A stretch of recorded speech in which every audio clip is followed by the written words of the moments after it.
Okay, guys, welcome back to this channel, the Financial Fallout Diary. Today it's the 26th of July, and the war in Iran has ramped up again. And now I understand a little bit better what's actually happening through the Iranian war, because I thought that the war was like only about the Strait of Hormuz, what Iran is controlling like for themselves. But the Iranian wants more influences on that, and then we can go and try to block with the ally, try to block the Red Sea and some other places, so some other ports. So really far away from Iran. If they succeed with this, they will be a really big player in the region, if I understand this correctly. So the other countries around the Strait of Hormuz is trying to redirect their oil to different ports that's not go through this area, and Iran wants to stop this because Iran understand that this is like the best tool they have to get what they want in like all in like all of them. And if I see it through this lens, I don't think this war will ever stop, because the Iranians has a good way of actually conflicting so much damage to the facilities and shipping around the areas, so it would be not possible for ships to get from there. So this is probably means that in a couple of months from now we could be seeing that a big portion of world oil is offline and it's not available or not possible to divert it to anywhere else. And I don't see how the Americans or anyone else, for that matter, can actually do this without tremendous costs. Like if the U.S. or any other country wants to put troops on the ground, it's a possibility. But Iran is, if I understand correctly, a lot of mountains to the water, so it's really hard to actually to do this. It's not an easy play. And the other way is to just bomb them back to the Stone Age. But to use this, they probably need to use nuclear weapons. And I mean, I'm not sure. This could actually be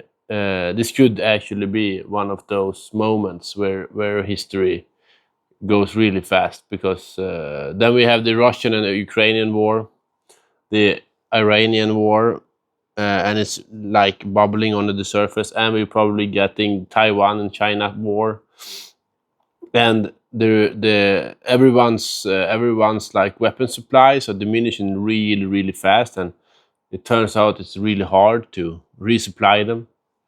So this could be like, I've been thinking about this a lot, the last couple of years, especially with this war in Ukraine, that everyone says that the Russian air defense system is shit because they let stuff through.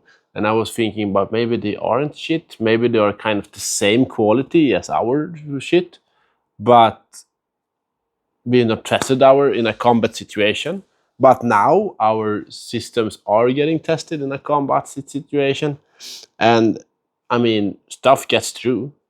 And I mean, it's so easy to build these drones and these ballistic missiles today, and they're really expensive to defend against them. So I guess this would be a bigger and bigger problem, I guess.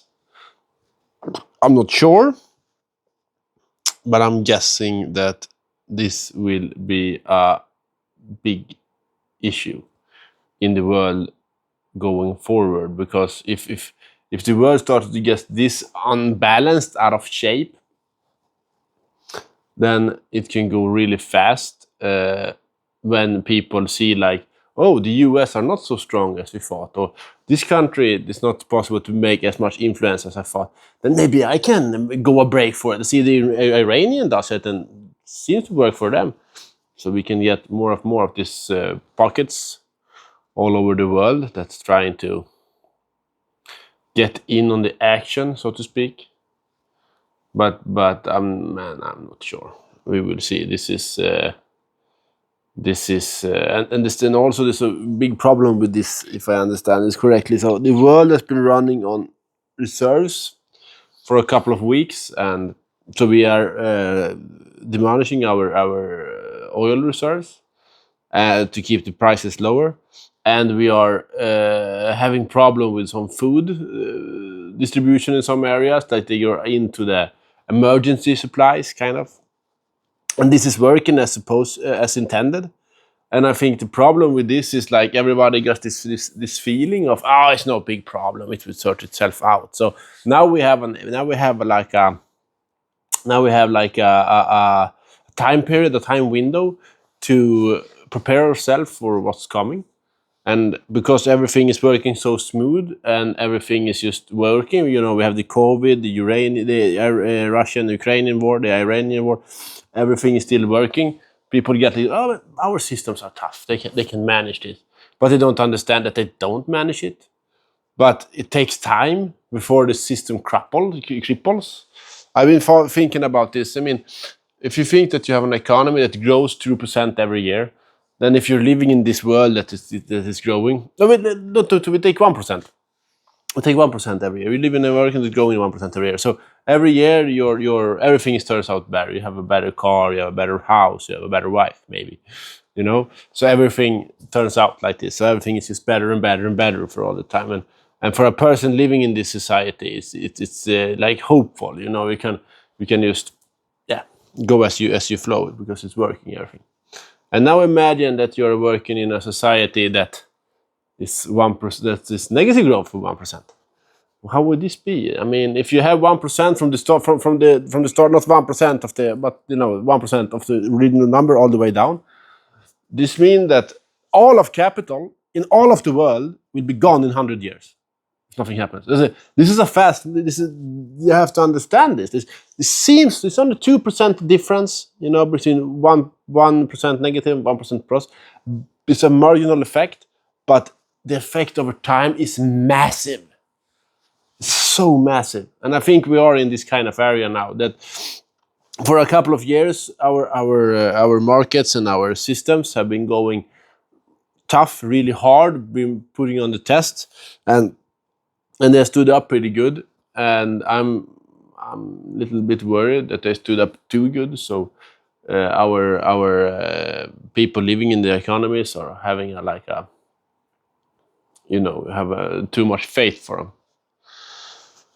So we will see, and as I told you, if I'm correct before in this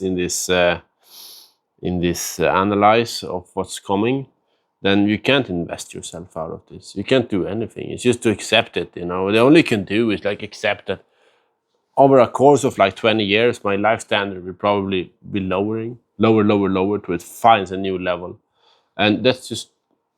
It was just not possible to have a system that created this much wealth for me to take care of, to take deal of every day. It's just not feasible. But I don't think this necessarily needs to be a bad life. I mean, life was pretty good for 20 years ago. It was only it's only 2000. Still pretty good. So you see. So I think it will only be how people perceive things, and I think this can be really hard because it's really hard elections and hard. So everyone wants it better, and if this stops, then I think you will have troubles in the society. And I think we've seen this for the last couple of years. I mean, on the housing markets and. With the dropping birth rates and the aging population on top of all this. So we will see. So anyhow, I don't think I have anything more for you to this week. So I see you guys next week. Ciao!